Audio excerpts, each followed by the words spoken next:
मूकं करोति वाचालं पंगुं लंघयते गिरिं यत्कृपातमहं वन्दे परमानन्दमाधवं। नमो नमः।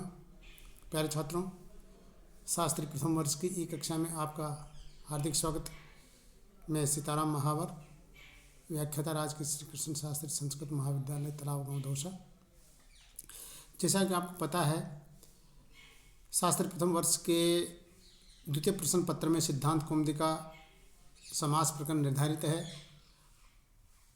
आज हम अव्यय भाव समास के अंतर्गत 659 नंबर के सूत्र से अध्ययन करेंगे। सूत्र है अव्ययी भावस्य। अव्ययी भावस्य, जैसा कि आपको स्क्रीन पर दिखाई दे रहा है, अव्ययी भावस्य। ये सूत्र देखिए क्या कहता है। अयम नपुंसकम स्यात्। अव्यय भाव समास नपुंसक लिंग में होता है। जो अव्यय भाव समास होता है वह नपुंसक लिंग में होता है। ह्रस्व नपुंसके प्रातिपदिकस्य। देखिए ये भी एक सूत्र है। ये सूत्र क्या कहता है, नपुंसक लिंग में ह्रस्व नपुंसके, नपुंसक लिंग में प्रातिपदिक का जो अंत्य दीर्घ स्वर होता है ह्रस्व, उसका ह्रस्व हो जाता है, उसका ह्रस्व होता है। फिर आगे दिया है गोपायती इति गा, गा पाती इति व गोपा तस्मिन् अधिगोपम। प्रयोग है अधिगोपम, प्रयोग है अधिगोपम। तो देखिए लौकिक और अलौकिक विग्रह जब हम इसका करते हैं तो इत्यत्र गुपुरक्षणे धातु अस्ति। गुपुरक्षणे धातु है, अर्थात रक्षा करने के अर्थ में गुप्त धातु है। तो सप्तमी में इसका अधिगोपम प्रयोग बनेगा। तो चलते हैं, देखिए रूप सिद्धि अधिगोपम सिद्ध करने के लिए गोपी लौकिक विग्रह, गोपी लौकिक विग्रह, और गोपा गी अधि इति अलौकिक विग्रह, गोपा गी अधि इति अलौकिक विग्रह। इत्यत्र अव्यय विभक्ति समीप समृद्धि जो सूत्र है उसका, अव्यय विभक्ति समीप समृद्धि सूत्र उसका अधि अव्यय का गोपा के साथ में समास हो जाएगा। अनेन सूत्रेण कृत तद्धित समास प्राप्त संज्ञा हो जाएगी। और सुपो धातु से जो गी सप्तम्यंत था उस गी का लोप होकर के गोपा और अधि ये स्थिति हमारी बन जाएगी। प्रथमानिधित समास उपसर्जन से उपसर्ग संज्ञा हो जाएगी। उपसर्जन पूर्वम से उस अधि का पूर्व प्रयोग हो जाएगा, स्थिति बन जाएगी हमारी अधि गोपा, अधि गोपा। पुनः प्राप्त संज्ञा होकर के सौजस मोह षष्ठाभ्याम सूत्र से प्रथमा विभक्ति के युग में सु प्रत्यय आता है, अधि गोपा सु ये स्थिति बन जाती है। अव्यय भाव से नपुंसकलिंग संज्ञा हो जाती है, अर्थात नपुंसकलिंग संज्ञा हो जाती है। और रसो नपुंसक से गोपा में जो पा है उस पा को रस हो जाता है, अर्थात अधिगोप और सु ये स्थिति हमारी बन जाती है। उसके पश्चात नाभ्य विवाद तो अमत्व पंचम्या से सु को अमादेश और अमी पुरुष से पूर्व रूप होकर के और ये प्रयोग बनता है हमारा अधिगोपम। जैसा कि आपको स्क्रीन पर दिखाई दे रहा है, गोपा इति गा, गा पाती इति व गोपा तस्मिन् अधिगोपम, तस्मिन् अधिगोपम। सप्तमी के अर्थ में अधिगोपम प्रयोग बनता है। विभक्ति का ही अर्थ चल रहा है प्यारे छात्रों अभी तक। तो अब देखिए अव्ययम विभक्ति, अब समीप का अर्थ आया। तो समीप में देखिए कृष्ण से समीप उपकृष्णम प्रयोग बनेगा। जैसा कि आपको इसमें दिखाई दे रहा है, कृष्ण से समीपम उपकृष्णम। तो कृष्ण से समीपम उपकृष्णम लौकिक विग्रह और कृष्ण गस उप इति अलौकिक विग्रह। समीप का अर्थ है अव्यय विभक्ति समीप, समीप का अर्थ आ गया। अब यहाँ पर अव्यय विभक्ति समीप समृद्धि जो सूत्र है उसका उप अव्यय का कृष्ण के साथ में समास, कर्तव्य समास प्राप्त संज्ञा, सुप से सुप का लोप होकर के उपकृष्ण ये स्थिति बन जाती है। उप की उपसर्ग संज्ञा हो जाती है, उसका पूर्व प्रयोग हो जाता है, उपकृष्ण बन जाता है। उपकृष्ण बनने के पश्चात वही सु, सु को आदेश समीप पुरुष से पूर्वादेश होकर के और ये प्रयोग बना हमारा उपकृष्ण। दूसरा उदाहरण आया यहाँ पर अव्यय विभक्ति समृद्धि, अव्यय विभक्ति समीप और समृद्धि। समृद्धि में देखिए मद्राणाम समृद्धि, मद्राणाम समृद्धि ये समृद्धि के अर्थ में, अर्थात मद्र देश में जो निवास करने वाले हैं, मद्र देश के जो लोग हैं उनकी समृद्धि, उनकी रिद्धि। तो इस प्रकार से मद्राणाम समृद्धि लौकिक विग्रह और मद्र आम शु इति अलौकिक विग्रह। इत्यत्रापि अव्यय विभक्ति समीप समृद्धि जो सूत्र है उसका सु अव्यय का जो मद्र है उस मद्र के साथ में समास, कृतद्धित समास से प्राप्त संज्ञा, सुप से सुप का लोप होकर के और स्थिति बन जाएगा हमारी मद्र और सु। ये जो सु है, इस सु की उपसर्ग संज्ञा, उपसर्ग पूर्व से उसका पूर्व प्रयोग सुमद्र, सुमद्र स्थिति बन गई। पुनः प्रातिक संज्ञा होकर के प्रथमा विभक्ति के रूप में जो सु आएगा, अव्यय भाव से उसकी अव्यय संज्ञा और अव्ययदाप शुभ से शुभ का लोप प्राप्त था, लेकिन नाभ्य भावादतो अमत्यो पंचम्या से सु को अम आदेश अमी पूर्व से पूर्व रूप होकर के, और ये प्रयोग बना हमारा सुमद्रम। इस प्रकार से अव्ययम, विभक्ति, समीप, समृद्धि और वृद्धि, वृद्धि का देखिए, वृद्धि वी प्लस रिद्धि बराबर वृद्धि। रिद्धि जो अभी जो रिद्धि का उदाहरण था, समुद्र या मद्राणाम समृद्धि और रिद्धि दोनों एक जैसी स्थिति है, लेकिन यहाँ पर वृद्धि अर्थात जो रिद्धि का अभाव है, समृद्धि का जो अभाव है, वहाँ पर कहते हैं तो दुर्यवनम, दुर्यवनम, ये इसका उदाहरण दिया है जैसा कि आपको स्क्रिप्ट में दिखाई दे रहा है। समीप कृष्ण शुभ कृष्ण समया ग्रामम निक्षा लंकाम, और नीचे नीचे दिया है यमुना नाम वृद्धि दुर्यवनम, विगता विगता रिद्धि वृद्धि, विगता विगता रिद्धि, जहाँ से रिद्धि चली गई है तो वो कहलाएगा वृद्धि। तो यहाँ पर यमुना नाम वृद्धि लौकिक विग्रह, यवन आम और दुर इति अलौकिक विग्रह। अव्यय विभक्ति समीप समृद्धि जो सूत्र है उससे समास, कृत तद्धित समास से प्राप्त संज्ञा, सुप से सुप का लोप होकर के और यवन और दुर ये स्थिति हमारी बन जाती है। दुर की प्रथमानिधि समास से उपसर्ग संज्ञा, उपसर्जन पूर्व से उसका पूर्व प्रयोग, दुर यवन पुनः प्राप्त संज्ञा होकर के, और सु को अमादेश अमी पूर्व से पूर्व रूप होकर के दुर यवनम, ये प्रयोग हमारा बनता है वृद्धि के अर्थ में। फिर आया अभाव। अभाव में देखिए मक्षिका नाम अभाव निर्मक्षिकम, मक्षिका नाम अभाव लौकिक विग्रह और मक्षिका आम निर इति अलौकिक विग्रह। अव्यय विभक्ति समीप समृद्धि जो सूत्र है उससे समास, कृत तद्धित समास से प्राप्त संज्ञा, सुपो से सुप का लोप होकर के स्थिति बन जाएगी हमारे मक्षिका और निर। निर इत्यस्य उपसर्जन संज्ञा, उपसर्जन पूर्व इत्यस्य तस्य पूर्व प्रयोग, तो स्थिति बन गई हमारी निर्मक्षिका। अव्यय भाव से नपुंसक संज्ञा, रस्व नपुंसक के प्रातिपदिक से जो आ है मक्षिका का उसका रस्व, तो निर्मक्षिक बन गया। निर्मक्षिक बनने के पश्चात सु का लोप प्राप्त होता है, लेकिन नाभ्य भावादतो अमत्यो पंचम्या से सु को अमादेश अमी पूर्व से पूर्व रूप होकर के, और ये निर्मक्षिकम ऐसा प्रयोग बनता है। फिर आगे देखिए, जब हम सूत्र के क्रम से उदाहरण लेते हैं तो अब आया हमारा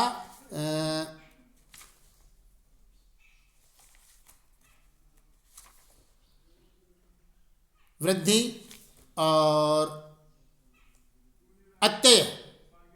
अत्यय में देखिए, अत्यय का उदाहरण दिया है यहाँ पर हिमस्य अत्यय, हिमस्य अत्यय, तो लौकिक विग्रह, और हिमगस अति इति अलौकिक विग्रह, हिमगस अति इति अलौकिक विग्रह। अव्यय विभक्ति समीप समृद्धि सूत्र से समास, कृत तद्धित समास प्राप्त संज्ञा और सुप से सुप का लोप होकर के हिम अति, अति की उपसर्ग संज्ञा आ जाएगी, पूर्व प्रयोग हो जाएगा, सु आएगा, सु को मादे समीपुर से पूर्व रूप होकर के ये भी अति हिमम प्रयोग बन जाएगा। असंप्रति का देखिए, असंप्रति का उदाहरण है अति निद्रम, अति निद्रम, निंद्रा असंप्रति और निद्रा सु अति, वो अति की उपसर्ग संज्ञा हो जाएगी, पूर्व प्रयोग हो जाएगा, और द्रा में जो आ है उसका रस्व नपुंसक से रस्व हो जाएगा, पुनः प्रात संज्ञा आएगी, सु को अमादे समीपुर से पूर्व रूप होकर के अति निद्रम, ये ऐसा प्रयोग बनेगा। फिर देखिए असंप्रति के पश्चात क्या आया,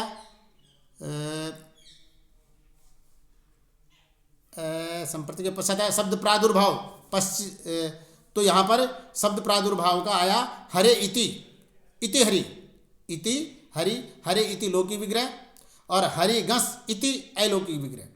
अव्यय विभक्ति समीप समृद्धि सूत्र से समास, कृत तद्धित समास प्राप्त संज्ञा, सुप से सुप का लोप होकर के और हरि इति ये स्थिति बन गई।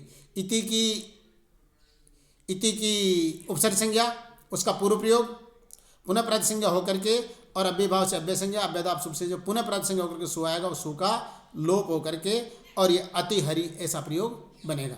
इति हरि, इति हरि ऐसा प्रयोग हमारा बनेगा, इति हरि। विष्णु पश्चात अनुविष्णम, ये भी इसी प्रकार से बन जाएगा। अब देखिए नीचे योग्यता विषा पदार्थान्ति वृत्ति सादृश्यानि यथार्थ। यथा के 4 अर्थ है, योग्यता, विवसा, पदार्थ और सादृश्य, पदार्थान अतिवृत्ति और सादृश्य, ये 4 अर्थ इसके दिए हैं। तो यहाँ पर योग्यता और विवसा, नित्यम विवसयो, तो किसी कार्य का बार बार होना, और फिर दिया है विवसा पदार्थान अतिवृत्ति, किसी पदार्थ का अतिवृत्ति न होना अर्थात उल्लंघन न होना, और सादृश्य समानता। इस प्रकार से इनके प्रत्येक के उदाहरण दिए हैं। तो देखते हैं, पहला आया हमारा योग्यता के अर्थ में अनुरूपम, रूप से योग्यम लौकिक विग्रह, रूपगस अनु इति अलौकिक विग्रह। उसके पश्चात अव्यय विभक्ति समीप से समास, कृत तद्धित समास से प्राप्त संज्ञा, सुपो से सुप का लोप होकर के और स्थिति बनी हमारी रूप और अनु। उपसर्ग संज्ञा, प्रथमानिधि समास उपसर्जन से उपसर्ग संज्ञा, उपसर्जन पूर्व से उसका पूर्व प्रयोग, स्थिति बन जाएगी हमारी अनु और रूप। अनुरूप स्थिति बन गई। उसके पश्चात पुनः प्राप्त संज्ञा होकर के अव्यय भाव से अव्यय संज्ञा, अव्ययदाप सुप से जो सु आएगा उस सु का लोप होकर के उस सु का लोप प्राप्त होता है, लेकिन प्रयोग बनाना हमें अनुरूपम, इसलिए सु को नाभ्य भाव दत्तो अमत्य पंचम से सु को अमादेश और अमीपुर से पूर्व रूप होकर के, और यह प्रयोग बनेगा अनुरूपम। रूप से योग्यम इत्यर्थ है, लिखितमस्ति समागम पाठ्य पुस्तके रूप से योग्यम इत्यर्थ है। फिर देखिए, जैसा कि आपको स्क्रीन पे दिखाई दे रहा, अर्थम अर्थम प्रति प्रत्यर्थम, प्रति शब्द से विवसायाम कर्म प्रचने संज्ञा विधान सामर्थ्यात तद्योगे द्वितीया गर्भवाक्यमपि। तो यहाँ पर देखिए, अर्थम अर्थम प्रति प्रत्यर्थम, अर्थम अर्थम प्रति लौकिक विग्रह और अर्थ अम प्रति इति अलौकिक विग्रह। अव्यय विभक्ति समृद्धि सूत्र से समास, कृत तद्धित समास से प्राप्त संज्ञा, सुप से सुप का लोप होकर के और स्थिति बन गई हमारी अर्थ और प्रति, अर्थ और प्रति। प्रथमानिधि समास उपसर्जन से प्रति की उपसर्ग संज्ञा, उपसर्जन पूर्व से उसका पूर्व प्रयोग प्रति अर्थ, स्थिति क्या बन गई, प्रति प्लस अर्थ, इको नीचे से यन प्रत्यर्थ, स्थिति बन गई हमारी प्रत्यर्थ। पुनः प्रातिपदिक संज्ञा, सु का लोप प्राप्त होता है, नाभ्य भाव दत्तो अमत्य पंचमी से सु को अमादेश और अमीपुर से पूर्व रूप होकर के ये बना प्रत्यर्थम। ठीक है प्यारे छात्रों, तो प्रत्यर्थम बन गया। फिर देखिए, शक्तिम अनतिक्रम्य यथाशक्ति, शक्तिम अनतिक्रम्य यथाशक्ति। देखिए, शक्तिम यथा लौकिक विग्रह और शक्ति अम यथा इति अलौकिक विग्रह। अव्यय विभक्ति समीप समृद्धि सूत्र से समास, कृत तद्धित समास से प्राप्त संज्ञा, सुप धातु से सुप का लोप होकर के शक्ति यथा, ये स्थिति बन गई हमारी। उपसर्ग संज्ञा यथा की और उपसर्ग पूर्व से उसका पूर्व प्रयोग यथाशक्ति, पुनः प्राप्त संज्ञा होकर के जो सु आएगा अव्यय भाव से अव्यय संज्ञा, अव्ययदाप सुप से उसका सुप का लोप होकर के और यथाशक्ति, ऐसा प्रयोग बन जाएगा। फिर देखिए, फिर सूत्र आया हमारा, सूत्र तो वही है। अब सादृश्य का यथार्थ का आ गया अनुपूर्व का उदाहरण। अनुपूर्व का उदाहरण देखिए, अनुज्येष्ठम, अनुज्येष्ठम, ज्येष्ठस्य अनु इति लौकिक विग्रह और ज्येष्ठ गस अनु इति अलौकिक विग्रह। लौकिक और अलौकिक विग्रह सही करना।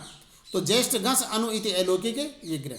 अव्यय विभक्ति जो सूत्र उससे समास, कृत तद्धित समास से प्राप्त संज्ञा, सुप से सुप का लोप होकर के और ज्येष्ठ अनु, अनु की उपसर्ग संज्ञा उसका पूर्व प्रयोग अनुज्येष्ठ। जो सु आता है उस सु का लोप होना प्राप्त होता है, लेकिन नाभि भाव दत्तो अमत्य पंचमी से सु को अमादेश और अमी पूर्व से पूर्व रूप होकर के, और ये प्रयोग बनेगा हमारा अनुज्येष्ठम। अब चलिए आगे, शक्ति बने यथाशक्ति, हरि सादृश्यम से हरि, ज्येष्ठ से अनुपूर्वेण, अनुज्येष्ठम बन गया। चक्रेण युगपत इति विग्रह, चक्रेण युगपत इति विग्रह अर्थात चक्र के एकदम साथ ऐसा विग्रह होने पर, आगे देखिए, आगे सूत्र आया हमारा, अग्रिम सूत्र को देखते हैं।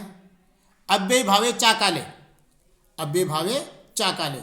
देखिए ये सूत्र क्या कहता है, सहस्य सहसात अव्यय भावे न तो काले। अव्यय भावे, अव्यय भाव समास में, अव्यय भाव समास में सहस्य सह के स्थान पर स आदेश होता है, सह के स्थान पर स आदेश होता है। न तो काले, लेकिन जब सह के बाद कालवाची शब्द न हो तो, यदि कालवाची शब्द होगा तो नहीं होगा। यथा उदाहरणमत्र अस्ति सचक्रम, उदाहरणमत्र अस्ति सचक्रम। तो चक्रेण युगपत लोकी विग्रह, चक्रेण इत्यत्र चक्रेण का विभक्ति, कौन सी विभक्ति? चक्रेण में तृतीया विभक्ति। तो जब अलौकिक विग्रह करेंगे तो चक्रटा और सह इति अलौकिक विग्रह, चक्रटा सह इति अलौकिक विग्रह। अव्यय विभक्ति समीप समृद्धि सूत्र से समास, कृतद्धित समास से प्राप्त संज्ञा, सुप से सुप का लोप होकर के और चक्र और सह, यह स्थिति हमारी बन गई। सह की उपसर्जन संज्ञा, उपसर्जन पूर्व से उसका पूर्व प्रयोग सह चक्र, सह चक्र, यह स्थिति बन गई हमारी। उसके पश्चात ये जो सूत्र आया था अव्यय भाव चाकाले, इस सूत्र से क्या हो जाएगा? सह के स्थान पर स आदेश, तो स चक्र, सचक्र बन गया। पुनः प्रातिक संज्ञा हो करके और जो सु आएगा उस सु की अव्यय संज्ञा और अव्ययदाप सुप से उस सुप का लोप प्राप्त होता है। लेकिन नाभ्य भाव दत्तो अमत्व पंचम्या से सु को हम आदेश और अमी पूर्व से पूर्व रूप होकर के प्यारे छात्रों स चक्रम इति प्रयोग भविष्यति, ये प्रयोग हमारा बनेगा। फिर देखिए काले तो सह पूर्वाण्णम, समयवाची यदि शब्द रहेगा तो काले तो सह पूर्वाण्णम, पूर्वान्न के साथ। अग्रिम सूत्र देखिए, अग्रिम प्रयोग देखिए इसी सूत्र का, सदृश्य सख्या सह सखी, सदृश्य सख्या, सदृश्य सादृश्यानी, सादृश्यानी दिया ना सूत्र में, सादृश्यानी वो सादृश्य संपत्ति साकल्याण। तो सादृश्य अर्थ में अब आया है सख्या सह या सदृश्य, सखी के जैसा। तो सख्या तृतीया विभक्ति अस्ति, इसलिए तृतीया विभक्ति होने के कारण सखीटा और सह इति अलौकिक विग्रह, सखीटा सह इति अलौकिक विग्रह। अव्यय विभक्ति समीप समृद्धि सूत्र से समास, कृतद्धित समास से प्राप्त संज्ञा, सुपो धातु से सुप का लोप होकर के और स्थिति बन गई हमारी सखी और सह, सखी और सह, यह स्थिति बन गई। प्रथमानिधि समास उपसर्जन से उसकी उपसर्ज संज्ञा, उपसर्जन पूर्व से उसका पूर्व प्रयोग, सह सखी, ये स्थिति हमारी बन गई। अव्यय भावे, अव्यय भाव चाकाले सूत्र से सह के स्थान पर सह आदेश, सह सखी। पुनः सु आएगा अव्यय भाव से उसके अव्यय संज्ञा और अव्ययदाप सुप से सुप का लोप होकर के और यह सह सखी ऐसा प्रयोग बनेगा। तो सादृश्य के अर्थ में आ गया। अब संपत्ति के अर्थ में चलिए, संपत्ति में देखिए छत्राणाम सह, छत्राणाम सह और छत्र आम और सह इति अलौकिक विग्रह। अव्यय विभक्ति समीप समृद्धि सूत्र से समास, कृतद्धित समास से प्राप्त संज्ञा, सुपो से सुप का लोप।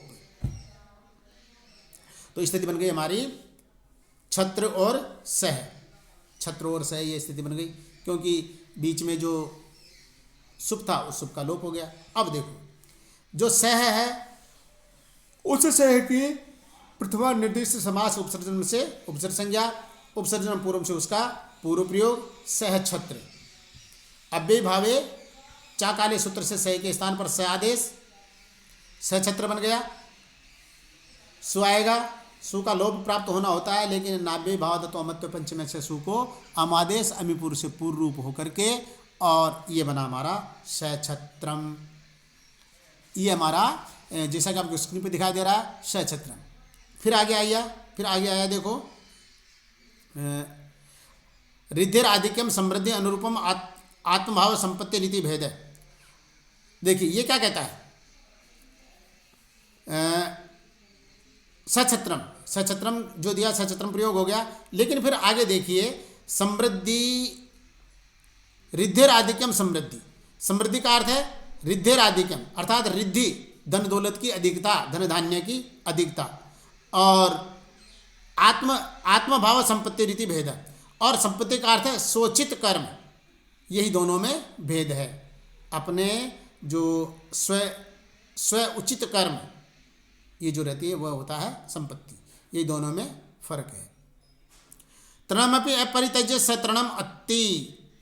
देखिए सतृणम, तृणम अपि अपरित्यज्य सतृणम अत्ति, तृण को भी बिना परित्याग किए खाता है। तृण को भी बिना परित्याग किए हुए खाता, अर्थात तिनके खाने के समय तिनके को भी नहीं छोड़ता। इसका मतलब है संपूर्ण रूप से खाना खा जाता है। तो यहाँ पर उदाहरण सतृणम है। वह सतृणम किस प्रकार से दिया, देखो इसने तृणम सह, तृणम सह लौकिक विग्रह, और तृणम जो दिया ना, तो तृण अम और सह इति अलौकिक विग्रह। अव्यय विभक्ति समेत समृद्धि जो सूत्र है उसे समास हो जाएगा। किसका, जो सह है उस सह का तृण के साथ में समास हो जाएगा। कृत तद्धित समासा से प्रातिपदिक संज्ञा हो जाएगी। सुपो धातु प्रातिपदिको, जो सुप अर्थात जो अम है उस अम का लोप हो जाएगा। तृण और सह ये स्थिति हमारी बन जाएगी।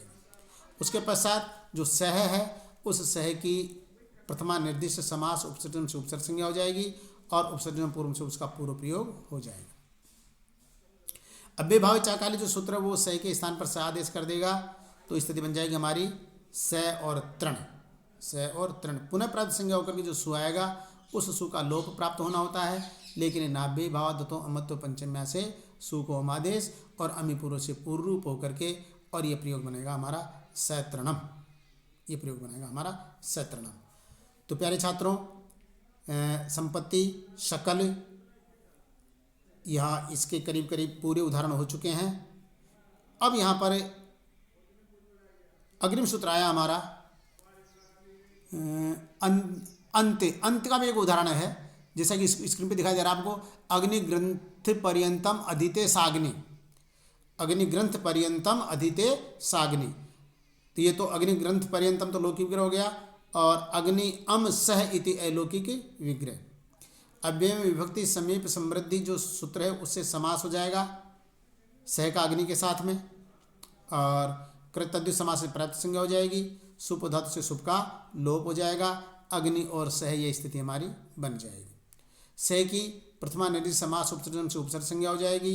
उपसर्जन पूर्व से उसका पूर्व प्रयोग हो जाएगा। सह अग्नि ये स्थिति हमारी बन जाएगी। अव्यय विभक्ति चाकाले सूत्र से सह के स्थान पर स आदेश हो जाएगा। स अग्नि, स अग्नि ये स्थिति बन गई।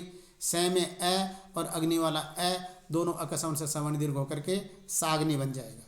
साग्नि बन जाएगा। साग्नि बनने के पश्चात अव्यय भाव से अव्यय संज्ञा और अव्ययदाप सुप से जो सु आएगा उस सु का लोप होकर के और प्रयोग बनेगा हमारा साग्नि। इस प्रकार से ये जो अव्यय विभक्ति समीप समृद्धि जो सूत्र था उस सूत्र के अंतर्गत जितने भी अर्थ थे उन सभी अर्थों में जो सारे समास हुए हैं उन सब का विवेचन हो चुका है। अग्रिम सूत्र देखिए। अब आया सूत्र यथा असादृश्य, यथा असादृश्य। तो यहाँ पर देखिए कि असादृश्य यथा शब्द समस्यते तेन इह न यथा हरिश तथा हर। सादृश्य से भिन्न अर्थ में ही जो यथा अव्यय है उस यथा अव्यय का सुबंध के साथ में समास होता है, अन्यत्र नहीं। यथा यथा हरिश तथा हरि हर, अर्थात यथा हरि जैसे विष्णु है वैसे ही हर शिव, यहाँ पर समास नहीं हुआ है। हरे उपमानत्वम यथा शब्द द्योतित, क्योंकि हरि का उपमान इस उदाहरण में यथा के प्रयोग से द्योतित होता है कि हरि उपमान है, इसीलिए यहाँ पर सादृश्य के साथ में समास नहीं हुआ है। अब देखिए, अब सूत्र आया यावद अवधारणे, यावद अवधारणे। यावंत है श्लोका तावंतो अच्युत प्रणामा यावत श्लोकम। यह बता रहा है यावंत, यावंत है श्लोका यावत अवधारणे, अवधारण अर्थ में, अवधारण अर्थ में अर्थात परिमाण अर्थ में। प्रातिपदिकार्थ लिंग परिमाण, यत्र परिमाण इत्यस्य अर्थ भवति, तो परिमाण एवं इतना निश्चय करना हो तो यावत अव्यय का संबंध के साथ में समास होता है। उदाहरण दिया है यावत श्लोकम, तो यावंत है श्लोक का लौकिक विग्रह और यावंत जस और श्लोक जस इति अलौकिक विग्रह। यावद अवधारण सूत्र से यावत का श्लोका के साथ में समास, कृत तद्धित समासा से प्राप्त संज्ञा, सुपदात से दोनों जो जस प्रत्यय दोनों जस का लोप होकर के श्लोक और यावत, श्लोक और यावत ये स्थिति हमारी बन गई। अब देखिए यावत जो है वो प्रथमांत है, अतः प्रथमांत समास से उसकी उपसर्ग संज्ञा होगी और उपसर्ग पूर्व से उसका पूर्व प्रयोग होगा। यावत श्लोक है, ये स्थिति हमारी बन गई। स्तोषनाश जो तय तय को हो गया च, तो यावत श्लोक है। षष्ठोर से जो स है, स को हो गया छ, तो यावत श्लोक है, यावत श्लोक है, यावत श्लोक है, ये स्थिति हमारी बन गई। उसके पश्चात अव्यय भाव से नपुंसक संज्ञा सु का लोप प्राप्त होना होता है, लेकिन सु के स्थान पर आमादेश और अमी पूर्व से पूर्व रूप होकर के यावत श्लोकम ऐसा प्रयोग हमारा बनता है। प्यारे छात्रों, आज के लिए इतना ही पर्याप्त है। नमो नमः, धन्यवाद है।